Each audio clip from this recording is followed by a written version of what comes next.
Hi everyone, this is Captain T-Rex again. This is part 3 of our paper airplane lesson.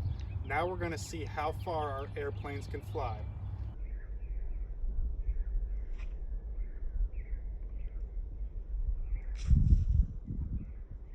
Before you go and retrieve your airplane, I want you to measure how far it is that you threw it. So I'm going to place a cone where I'm at, and then I want you to take one step at a time, counting how many times you take a step.